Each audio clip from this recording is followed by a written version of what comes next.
오늘 말씀은 사실 금요기도에 전한 말씀하고 짝을 이루는 말씀입니다.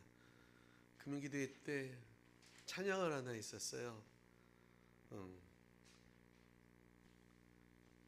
주의 손에 나의 손을 포개고 주의 발에 나의 발을 포개며 라는 찬양인데, 그 찬양을 하면서 제가 그런 말씀을 드렸죠. 어떻게 그런 생각을 할 수 있을까? 어떻게 주의 손에 내 손을 포길 생각을 했을까? 어떻게 주의 발에 내 발을 얹을 생각을 할 수 있을까? 감히 예수님 손이 여기 있다면 나는 덜덜덜덜 떨리는 심정으로 그 끝이라도 닿을까봐 어떤 두려움, 떨림, 그것 때문에 감히 예수님 손에 내 손을 올릴 생각을 못했을 텐데, 근데 이 가사를 쓴 사람은 어떻게 그런 생각을 할 수 있을까? 그래서 그 찬양을 하면서 예수 믿는다는 것이 내가 주님의 손에 내 손을 얹고 주님의 발에 내 발을 얹고, 그래서 이제 내 안에 내가 사는 것이 아니고 오직 그리스도께서 사는 것이다 라고 고백하는 것이 진짜 신앙생활의 목표고 진짜 가치 있는 일이다 라고 얘기했는데, 그러면서 오늘 이 말씀을 이제 주일날 요한복음 4장 말씀을 전할 건데, 그러면서 거기도 비슷한 내용을 말씀드린 적이 있습니다. 우린 참 전 세계에서 한국 사람에게 붙여준 별명이 하나 있습니다. 워커홀릭이라는 표현이에요. 워커홀릭은 알코올릭 그러면 알코올 중독자라는 뜻이고, 워커홀릭 그러면 일 중독자. 한국 사람들은 세계 모든 사람들이 일 중독자. 좋은 편으로 얘기하면 진짜 부지런한 사람들이에요. 정말 이 지구에 존재하는 많은 민족 중에 그 고려인들 저 사막 한가운데 내팽개쳐놔도 굴을 파고 그 땅을 일궈서 살아날 수 있는 사람들, 망하는 것이 아니라 더 씨를 많이 퍼뜨려 사할린에 갖다 놔도 저 남미에 갖다 놔도 이 세상 어디에 갖다 놔도 살 수 있는, 정말 생존에 대해서 부지런하고 어떤 힘이 있는 그런 민족이 아닌가 그렇게 생각됩니다. 그러다 보니까 이제 나쁜 면도 또 있어요. 정말로 단기간에 이제 거의 선진국의 문턱 혹은 넘어섰다 그러는 분, 혹자들은 우리나라의 개인소득이 일본을 추월했다라고 지난번 오페크에서 발표를 했어요. 저 앞에 있었던 일본을 어느새 뛰어넘었다라는 얘기도 종종 들을 수가 있을 만큼 그 단기간에 성장을 이루었지만, 또 하나는 너무 일에 몰두되어 있다 보니까 그 일 때문에 일어나는 나쁜 일들도 참 많이 있죠. 청년 중 한 명이 4월 달에 내일 모레까지 3월 달 출근하고 4월 한 달은 제주도 가서 제주도 한 달 살기를 한대요. 부럽죠? 안 부러워요? 부럽다 그랬는데, 너 되게 부럽다. 그러니까 이제 퇴직을 한 다음에 제주도 한 달 살기를 하고 올라온다는 거예요. 그래서 그렇게 해서 정말 그동안 수고했던 내 육신을 다스리고 또 쉼을 주고 다음 목표를 향해서 생각해보고 이러면 얼마나 좋아요. 한국 사람 절대 그렇게 못해요. 한 달 쉬라 그러면 2주 지나면 근질거리기 시작해요. 그리고 마음이 불안해지기 시작해요. 내가 이렇게 쉬어도 되는 거야? 이거 2주 가면은 진짜 오래 간 사람이에요. 2주 갔으면 그 사람 진짜 오래 간 거고, 한 3일만 지나도 됐는데, 충분히 쉬었는데, 내가 이렇게 하다가 뒤처지는 거 아니야? 직장도 못 구하는 거 아니야? 뭐 이런 생각 때문에 결국 그게 쉼이 되지 못하고 휴식이 되지 못하고, 뭐 주변에서도 야 한가하네, 뭐 아이고 팔자 좋아, 뭐 이런 소리 하다 보면 결국은 재충전되고, 그리고 뭐라 그럴까요? 다시 리프레시 돼서 활력을 얻어야 될 시간들이 그냥 소비되고 낭비되는, 그리고 또 와서 정신없이 또 일에 뛰어드는 그런 모습. 그러다 결국 고무줄을 당겼을 때 그 인장력이라는 것이 어느 한계에 다다랐을 때 툭 하고 끊어져 버리는 것처럼 우리의 신경이 끊어지는 수도 있죠. 이것처럼 무엇인가 내가 얻겠다고 그렇게 살아온 내 삶인데, 가만히 어느 날 생각해 보면 허전하고 목마르고 답답하고 후회되고, 그렇다고 헤어나올 수도 없고 벗어버릴 수도 없는, 내가 소망하고 기대했던 처음의 목표 꿈과는 멀리 벗어나 있지만, 그래도 어쩔 수 없이 마지막까지 갈 때까지 가보자 라는 심정으로 그렇게 견디는 분들이 참 많이 있을지 모르겠습니다. 오늘 우리가 읽은 성경에 나오는 한 여인이 있는데, 이 여인은 예수님이 질문 가운데 네가 5명이나 있었으나 지금 있는 사람도 아니다 그랬을 때 5명이라는 얘기인가 6명이라는 얘기인가 조금 저는 헷갈려요.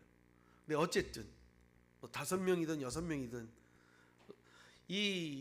이렇게 결혼을 많이 한 여자는 제가 알기로는 엘리자베스 테일러밖에 모르겠어요. 근데 이 여인에 대해서 부정한 여인 뭐 이렇게 생각하고, 당시 이 여인도 그런 취급을 많이 받았습니다. 그런데 어쩌면 이 여인은 그의 삶에 있어서 그렇게 되고 싶지는 않았을 거예요. 그죠? 자기 삶을, 나는 남편을 5가지일 거야 라는 목표를 가지고 사시는 분 계시나요? 고개 돌리지 말고 그럼 2? 그런 거 없을 거예요. 그죠? 모두가 다 내가 사랑하는 사람, 소중한 사람 한 명을 만나서 행복하게, 자식은 5 낳을 생각. 저희 큰애가 4 가졌습니다. 아무도 안 놀래네. 이제 4명 가졌다고 지난주에 연락이 왔어요. 5은 가질 생각은 했지. 근데 5이 목표래요.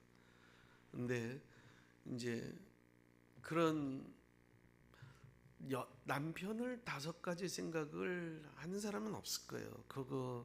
이 여자도 그게 목표는 아니었을 거예요. 그죠? 어떻게 보면 그때 나름대로 최선을 택했는데,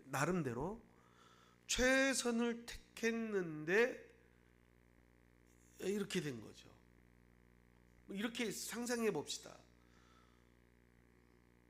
첫 번째 만난 남자는 인생이 처음 만난 여자였고 첫사랑이고, 그런데 너무 안 맞아도 그래도 견뎠겠지. 근데 어느 날 손찌검을 해. 도저히 살 수가 없어. 이거는 이미 끝장난 관계라고 생각해서 불가피하게 이혼을 했겠죠. 당시에 이혼하고 혼자가 된 여인은 아무런 사회적 방패막이가 없습니다. 살 길이 없습니다. 어느 날 자신을 좋아하는 남자가 생겨. 그래서 그 남자하고 같이 살게 돼. 그런데 이게 왜 또 능력이 없어? 그냥 술만 마셔. 거기다 아무런 무능력해. 그러면서 또 너무 자신의 삶이 피폐해지면서 도저히 안 되겠다 싶어서 헤어졌겠죠. 세 번째 남자는 자기만 두고 바람을 펴. 네 번째 남자는 뭐 이런 식으로 해갖고 그때마다가 그렇게 하려고 그런 남자를 만나려고 그랬던 건 아니지만 어떤 그런 과정을 통해서 지금까지 왔겠죠. 지금도 어느 남자와 같이 살고는 있지만 이 남자 역시 남편이라고 생각하기에는 부족하기 때문에 남편이라고 생각이 안 했던 것 같아요. 예수님과의 대화 내용을 가만히 보면.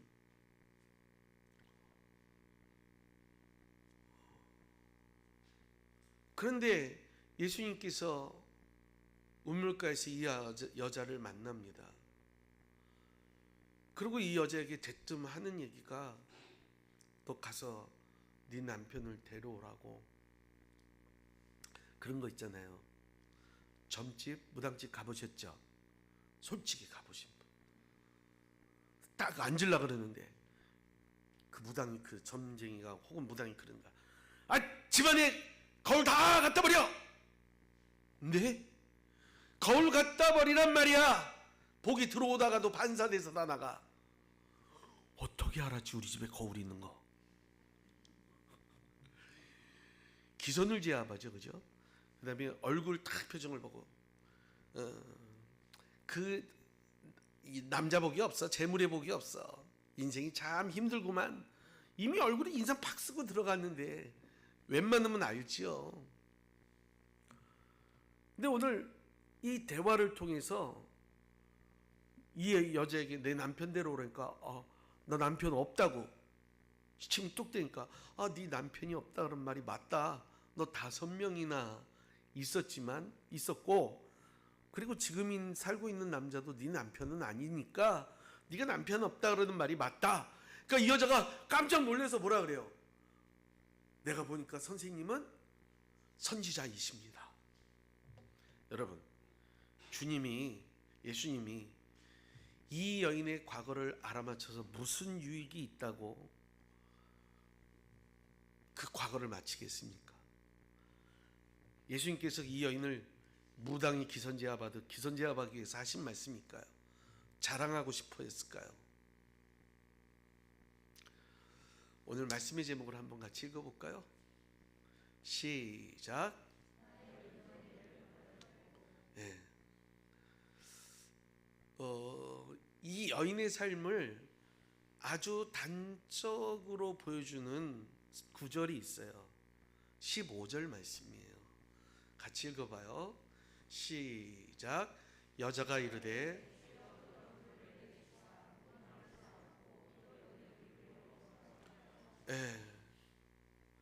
이 얘기를 가만히 들여다보면 저는 이 15절 말씀이 이 여인을 예수님을 만나기 전에 이 여인을 대표하는 말인 것 같아요.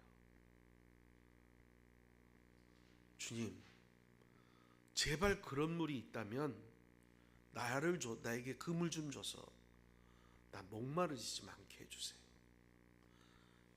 다른 표현으로 얘기해 봅시다. 이 여인은 지금 뭐가 있는 거예요? 뭐가 있는 거예요? 삶에 뭐가 있는 거예요? 목마름이 있는 거예요. 찾는 듯한 목마름이 있는 거예요. 여러분이 성경 4장 5절인가 6절이네요. 6절 읽어봐요. 거기 또 야곱의 운물이 있더라.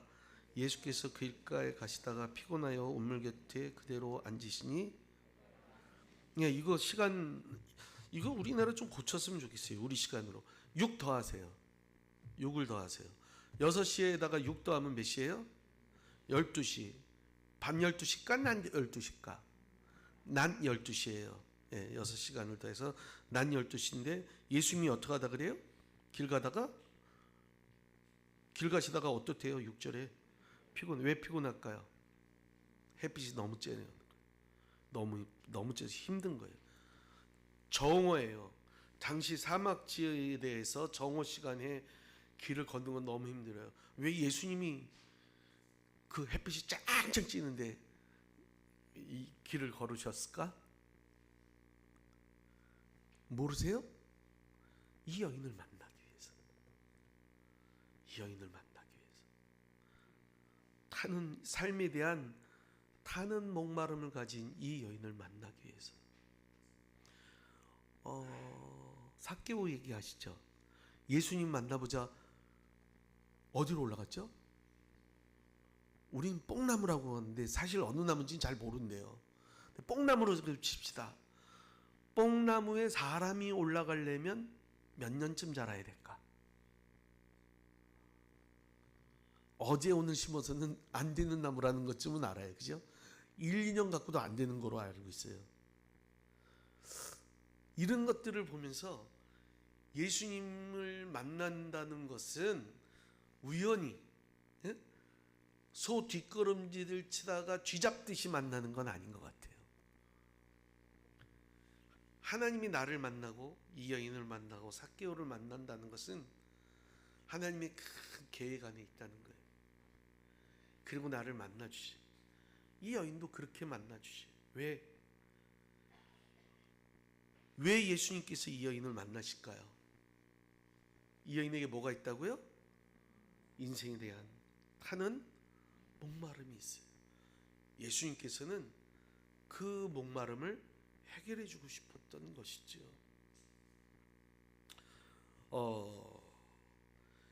이 과거를 알고 계심으로부터 이 여인이 이걸 들춰내면서 그녀의 근본적인 목마름을 해결하기 위해서였어요. 말씀드렸다시피 이 여인도 낮에 물을 길러 온 이유가 있어요. 사람이 아무도 없을 거라는 기대를 가지고 왔던 거예요. 아까 제가 영상을 통해서 보여드렸듯이 이 여인은 사람 만나는 게 너무너무 싫었어요. 만날 때마다 여자들이 수근수근대요. 남자가 되게 문란하고만 창녀구만. 생긴 거 봐. 딱 얼굴에 써 있잖아.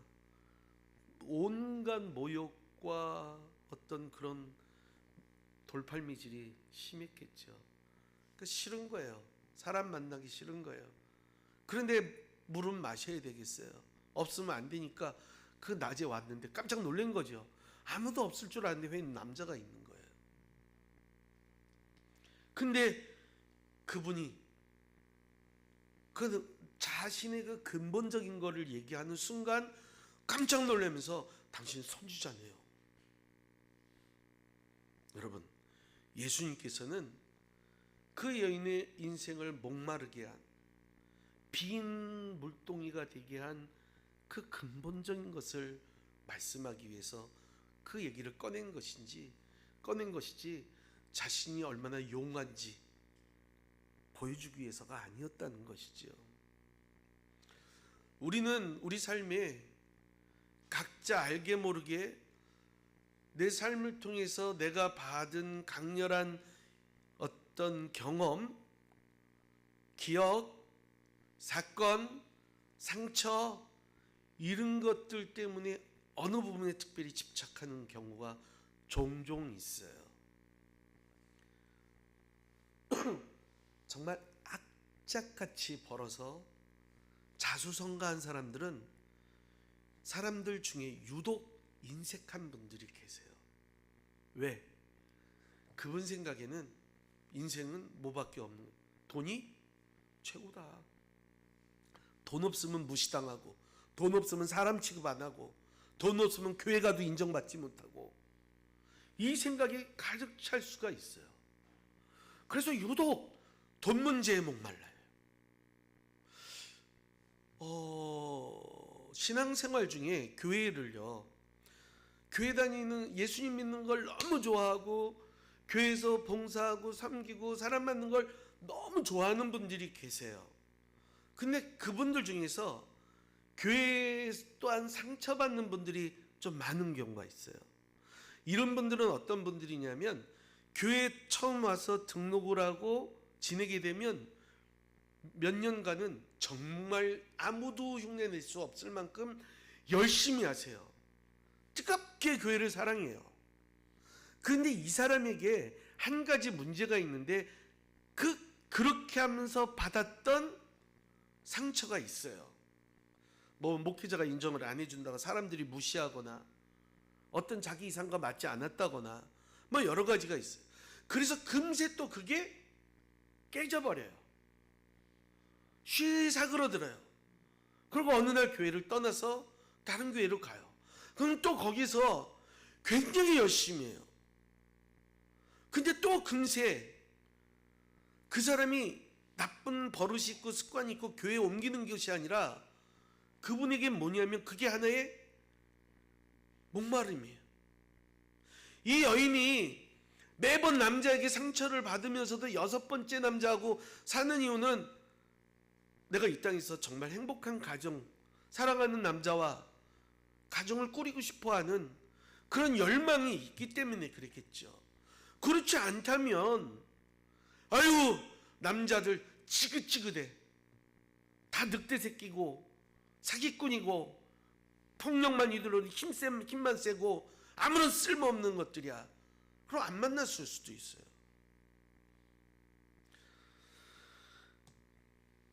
어떤 분은 자신이 이루지 못한 꿈 때문에 그 자녀들에게 유독 강요하는 분도 계세요. 제가 알고 있는 한 분은 나름 똑똑하시고 공부도 잘했는데 어머니가 일찍 돌아가시고 집에 계모가 오면서 자신이 공부하는 걸 키워주지 않았어요. 자기가 난 혹은 자기가 데려온 계모가 데려온 그 자식들에만 관심이 있는 거죠. 그러니까 이분이 고등학교 졸업하고 어쩔 수 없이 공무원 시험을 봐서 공무원이 되신 거예요. 그런데 공무원이 됐는데 자신은 그 공무원 그냥 일반 공무원이 아니라 판사가 되고 법관이 되는 게 꿈이었어. 근데 그걸 못 이뤄. 그 아들에게 자녀에게 유독 그걸 많이 신경 썼던 분도 계세요. 막 끝까지 고시를 몇 번이고 보게 하고 이제 안 되니까 다른 방법도 취해 보시고. 왜 그렇습니까? 그걸 목마름으로 보는 거죠. 자신이 그게 없으면 해결이 안 된다고 보는 거예요. 그래서 현재를 부정하고 꿈에만 사로잡히는 분들이 종종 있습니다. 그래서 어떤 정말 이상적인 남자, 이상적인 교회 뭐 이런 것들을 꿈꾸는 거죠. 이 여인에게서는 어쩌면 진정한 사랑, true love 그게 필요했던 것 같아요. 나를 정말 사랑해주는 사람을 만나기 위해서 남들이 뭐라 그러든지 간에 그 남자를 만나기 위해서 그렇게 노력했지만 여전히 자신의 이상은 채워지지 않은 채 머물러 있는 거예요. 그래서 너무나 궁금해요. 뭐가요? 내가 왜 이렇게 살아야 되는지. 하나님, 내가 왜 이렇게 살아야 돼요? 당신이 메시아라면 내가 왜 이렇게 살아야 돼요? 이 여인이 예수님과 대화하다 보니까 예수님이 메시아가 오신다면 25절 말씀 같이 읽어봐요. 시작. 여자가 이르되 메시아 곧 그리스도라 하는 이가 오실 줄을 그가 오시면 자신의 과거를 다 알고 계시는 분 메시아 그리스도라면 그 이유도 알겠다 싶었겠죠. 그동안 내 안에 있었던 삶에 대한 모든 궁금증들에 대한 해답과 나의 삶에 대한 해답도 메시아가 오면 알 수 있을 것이다 라고 생각했어요. 그런데 그 예수님을 만나는 순간 자신의 속에 있었던 그 아픔, 갈증 그런 것들을 확 건드려 주시는 거예요. 그거로부터 자신을 깨트리고 나올 수 있게 만들어주는 한 동기가 되었던 거예요. 그러면서 그 여인의 말이 바뀌죠. 대화가 바뀌어요. 생각이 바뀌고 예수님을 보는 시각이 막 바뀌는 것을 볼 수가 있어요. 그리고 좀 더 진지하게, 좀 더 근본적인 질문을 예수님께 하면서 다가오는 것을 볼 수가 있습니다. 저는 그래요. 우리가 일주일을 기다려서 이 자리에서 함께 모여서 예배하는 이유가 무엇입니까? 성도 여러분, 이 시간을 허투루 보내지 말고 이 시간 온전히 하나님의 인도하심을 받아 주님 앞에 이르는 예배자의 삶의 자리에서 그 주님을 만날 수 있기를 주님의 이름으로 축원합니다. 여러분에게 어떤 목마름이 있습니까? 이렇게 살면 안 되겠다고 마음 먹는다면 무엇 때문에 그렇습니까? 무엇을 위해서 그렇습니까? 성도 여러분, 하나님의 말씀을 듣고 내가 예배하고 찬양하고 기도하는 가운데 바로 그게 필요한 거죠. 그 말씀을 통해서 주님을 만나는 거예요. 주님의 음성을 듣는 거예요. 그래서 내 속에서 응어리졌던 것, 상처 입었던 것, 목말라 했던 것들이 시원케 되는 역사가 있기를 주님의 이름으로 축원합니다. 그래서 예배 시간을 통해서 내 입술을 통해 고백되어지는 딱 한마디, 아, 난 주님이 필요하다. 아, 내 삶에 주님이 필요하다. 간절히 느끼고 있습니까? 예수님은 이 여인의 갈증이 단순히 우물물을 마시지 않아서가 아니라 영적인 문제라고 말씀하시며 그 속에서 영생하도록 솟아나는 샘물을 마실 수 있는 기회를 주시는 것입니다. 그 영생하도록 솟아나는 샘물, 이 여인으로 하여금 그 목마름을 벗어나게 할 수 있는 방법, 그것은 무엇입니까? 그 샘물이 그 안에 있는 거예요. 그 샘물이 뭐예요? 예수 그리스도지요. 예수님께서 7장 말씀을 보면 7절 마지막 날 성전에 서서 크게 외치십니다. 누구든지 목마르거든 내게로 와서 마셔라. 나를 믿는 자는 그 속에서 영생하도록 솟아나는 샘물이 있을 것이다. 날마다 오늘 내게 말씀하시는 그 예수 그리스도의 말씀이 내 안에 심겨지게 될 때, 그것이 내 영혼을 어둠으로 꽉 채워버리려고 하는 이 세상으로부터 이기고 벗어날 수 있는 방법이에요. 나를 올가매고 자꾸 나를 답답하게 하고 나를 속상하게 하고 살긴 살지만 사는 것 같지 않은 뭔가에 꽉 매인 것 같은 그 삶으로 나를 자유케 하시는 분이 예수 그리스도인 줄로 믿습니다. 진정한 자유를 깨달아버린 이 여인은 그동안 자신의 삶을 묶어놓고 살아야 있던, 그래서 도저히 그 아주 높은 담처럼 쌓여 있어서 도저히 그 담 바깥으로 나가지 못했던 이 여인이 이제 뛰쳐나가는 거예요. 오늘 어저께 우리 진혁이 형제가 목사님 내일 성경 본문 길어요? 긴데 짧게 안 될까요? 고민을 해봤어요. 짧게 해주려고 17절에서 다 끊으면 좋을 것 같은데 문제가 하나 있어요. 왜냐하면 꼭 읽어야 되는 구절이 하나 있어서 그랬어요. 그건 나중에 읽어보고 29절에 29절 시작.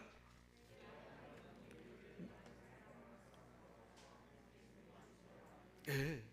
내게 행한 모든 일, 예수님이 뭘 했나요? 기적을 보여주셨나요? 능력을 베풀었나요? 그녀의 고질병을, 그 중병을 고쳐주셨나요? 눈을 뜨게 했나요? 안진뱅이를 일으켰나요? 근데 이 여인이 담을 부숴버려요. 마을 사람들 앞에 도저히 나가고 만나지 않고 피하고 싶어서 움츠러들고 도망다녔던 이 여인이 사람들한테 뛰쳐나가요. 와보라고.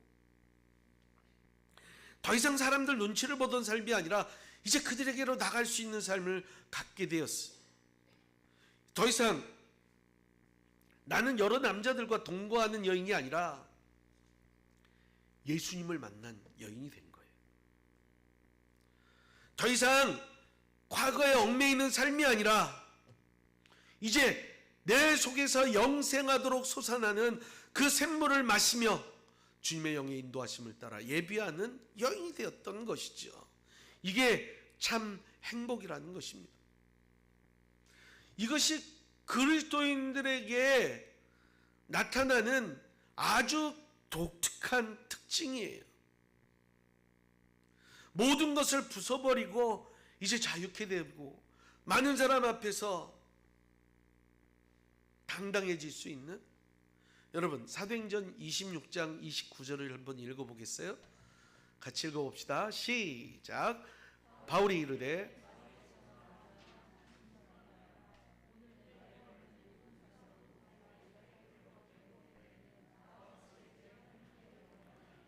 당시 이제 착고에 채워지고 죄수가 된 이 바울이 자신을 재판하는 총독 베스도, 소위 말해서 당시 제일 출세한 사람 앞에서 하는 소리예요. 뭐라 그래요? 나의 메인 것 이외에 당신도 모두 다 나와 같이 되기를 원합니다. 무슨 자신감인가요? 요새 아이들이 쓰는 표현 중에 근자감이라는 표현이 있어요. 뭔지 아세요? 근거 없는 자신감을 줄여서 근자감. 그런 건 근자감이에요. 근거 없는 자신감이. 그러면은 이 바울이 말할 수 있는 이것은 무엇입니까? 그는 비교할 수 없는, 지금까지 이 세상에서 비교할 수 없는 그 무엇인가가 그를 채우고 있었고 그의 삶을 이끌어가고 있었고 그의 꿈이었고 그를 주도하고 있었던 것입니다. 답답해하고 속상해하고 죽지 못해 사는 것이 아니라 자랑스럽게 당신도 나처럼 될 수 있으면 좋겠습니다. 예수를 믿고 복받고 성공하려는 꿈을 가진 사람은 이런 말을 못하죠. 내가 예수는 믿지만 미안해요. 돈이 하나도 없어요. 내가 예수님을 믿지만 난 성공한 사람도 아니에요. 여러분, 그러기 위해서 예수 믿는 것은 아닙니다.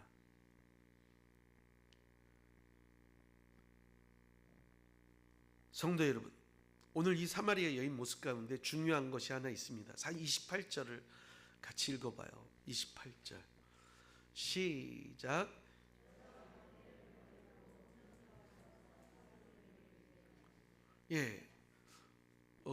뭘까요? 그 28절을 보니까 뭐라 그래요? 물동이를 이 여인이 왜 우물가에 왔죠? 물길로 왔어요. 그런데 물동이를 어떻게 해요? 왜 그랬을까요? 지금 내가 물이나 기를 때가 아니구나 라는 마음이 순간 든 거죠. 여러분, 베드로를 보세요. 베드로도 예수님 앞에서 그물을 버려두고 예수님을 쫓았다, 따른다라는 말이 있어요. 이상하죠? 예수님을 만난 사람들은 뭔가 인생에 확실한 답을 찾은 사람들이 맞습니다. 예수님이 비유로 들려준 마태복음 13장에서 어느 농부가 밭을 가다가 뭘 발견한 다음에 집에 가서 어떡하죠? 집 팔고 논 팔고 가재 가지고 다 팔아요. 그래서 그 밭을 사요. 뭔가 확실한 답을 찾았다는 뜻이죠. 이거야 하는 거죠. 실제로 우리가 인생의 답을 아는 것은 그리 많은 설명이 필요한 것 같지는 않습니다. 우리가 예수를 믿으면서 참된 깨달음이 있다는 것, 아, 이 외침, 이 깨달음은 나의 삶을 한순간에 바꿔놓을 수 있습니다. 빌립보서 3장 7절에서 9절을 같이 읽어보겠습니다. 시작.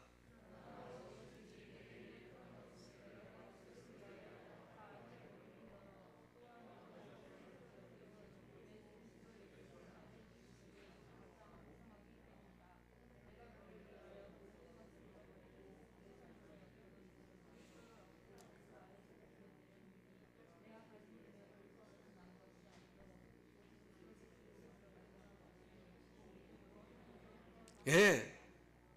여기서 그는 무슨 얘기를 하냐면 내가 예수 그리스도를 위해서 내가 유익하다고 생각했던 것. 그는 가말리엘 문화의 수세자였습니다. 가말리엘은 당시 있었던 산헤드린 공회에 굉장히 영향력 있는 지도자였습니다. 그는 가만히만 있으면 지금으로 말하면 의회 의장이 될 수 있었던, 모든 사람의 존경과 부러움과 부를 다 가질 수 있었던 사람임에도 불구하고 예수 그리스도 때문에 그 모든 것을 뭐로 여긴대요? 유명한 말, 배설물로 여긴다. 뭐 똥으로 여긴다는 얘기죠.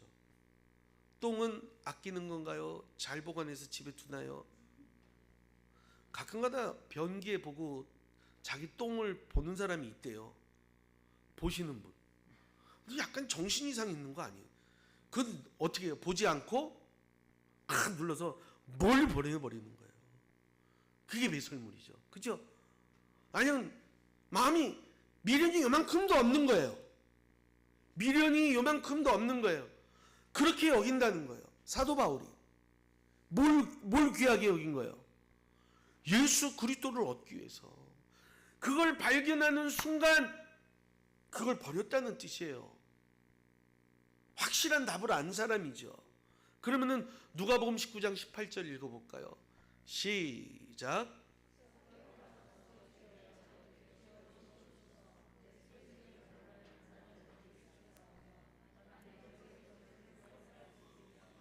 삭개오가 예수님을 만난 다음에 한 얘기인데요. 자신의 재산의 반을 나눠주겠대요. 그러면 얼마 남아요? 반 남죠. 그래도 반은 남아요. 부자예요. 반 남아도 만만치. 예를 들어 100억에서 50억 떼어주면 50억 남은 거나 마찬가지예요. 그 다음 말이 문제예요. 누구에게 토색한 것이 있으면 4배로 갚아주겠다. 사실 이 사람은 거의 재산을 남을 토색해서 얻은 거예요. 이 사람은 이 말 한마디 때문에 뭐가 될지도 몰라요. 거지가 될지도 몰라요. 탈탈 거지가 될 수도 있어요. 그러면 어느 날 갑자기 남편이 이렇게 얘기하는 것을 듣고 삭개오 부인이 생각하기에는 약을 했거나 미쳤거나 아니면 술을 너무 많이 마셨거나 그 중에 하나라고 생각하겠죠. 왜 그런 걸까요? 예수 그리스도를 발견하고 그분을 만나는 순간 오늘 이 여인이 물동이를 버려두고 자신을 이상하게 쳐다보던 사람들이 있는 마을을 향해 달려갔던 것처럼 베드로가 자신의 그물을 버려두고 예수님을 따라갔던 것처럼 오늘 나에게도 나의 물동이를 버려두고 나의 그물을 버려두고 내게 있던 것들을 배설물로 여기고 나의 소유를 타인과 나누며 살 수 있는 그리스도인의 삶을 살 수 있는 게 뭘까요? 사랑하는 성도 여러분, 이게 예수님을 진짜 만나는 겁니다. 그렇다 그래서 우리가 황금 전부 재산 다 교회에다 바치고 저기 산소대기에 들어가서 공동체 생활하자는 얘기가 아닙니다. 이 여인이 물동이를 두고 왔지만 다음날 물 길러 갔을까요? 안 길러 갔을까요? 갔어요? 안 갔어요? 어떻게 알아요? 갔는지 안 갔는지? 물은 마시고 살잖아요. 마셔야 살잖아요. 근데 중요한 게 추측할 수 있는 거 하나 있어. 언제 갔을까? 한낮에는 안 갔을 거야. 짱짱 비는 햇빛을 쬐면서 사람들 눈 피해서 가지는 않았을 거야. 이제는 다음날 아침 일찍이 사람 여인들이 있는 곳에 가서 물 길러 가서 얘기도 하고 자신의 부끄러움 없이 자신이 자유케 되고 자신이 만난 예수님에 대해서 증거하며 사는 삶으로 바뀌었을 거예요. 베드로가 그물을 두고 버려갔어요. 그물질 했을까요? 안 했을까요? 이제는 좀 더 그 삶의 질이 더 높은 가치를 위해서 살게 됐어. 그 전까지는 갈릴리 바다에서 물고기 잡으면 살았지만 온 세상을 향하여 사람 낚는 어부가 되는 삶을 살았어요. 여러분, 바로 이것입니다. 이게 바로 예수님 때문에 일어난 변화입니다. 오늘 우리에게 필요한 것이 바로 이것입니다. 우리가 예수님을 믿는 것은 물고기 한 마리도 못 잡는 그 세상 사람들로 얘기하면 뭐라 그러더라, 재수 없는 그물, 이 물고기 한 마리도 못 잡는 재수 없는 그물을 버리고 물고기 더 많이 잡을 수 있는 그물을 예수님한테 얻는 게 아니에요. 물동이를 다 큰 걸 얻어갖고 한 번 기르면은 한 열흘쯤 있다가는 큰 물동이를 얻기 위해서 가는 것도 아니에요. 진정한 변화를 경험하는 것이죠. 예수를 믿으면서 내가 예수 믿기 때문에 이래서 내가 예수 믿는 것과 가치가 있구나. 요즘 코로나 때문에 더 어렵습니다. 그러다 보니까 악착같이 살아야 된다. 절대 우리 대한민국 사람들은 포기하지 않습니다. 절대 이 정도 갖고는 게임도 안 돼. 이 정도는 상대도 안 돼. 더 열심히 살아요. 근데 문제는 뭐냐면 더 물동이에 집착하게 돼. 없으면 안 되는 줄 알고. 사랑하는 성도 여러분,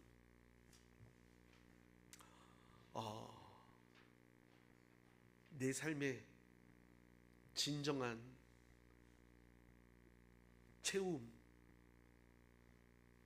그것이 예수 그리스도를 통해서 가능합니다. 오늘도 그 예수 그리스도께서 내 심령을 채워주시는 것이 필요합니다. 그게 채워지면요, 비울 수 있어요. 내려놓을 수 있어요. 이게 아니었고, 이게 나를 채우는 게 아니었구나. 너무나 어려운 상황 때문에, 힘든 이 과정들 때문에 진짜 나를 시원케 해주는 것을 잊어버리고 나를 만족해 하시고 나를 풍성하게 하시는 예수 그리스도를 잊어버리고 내 이 물동이만 들고 조바심을 내는 목마른 여인이 되지 않기를 주님의 이름으로 축원합니다. 기도합시다.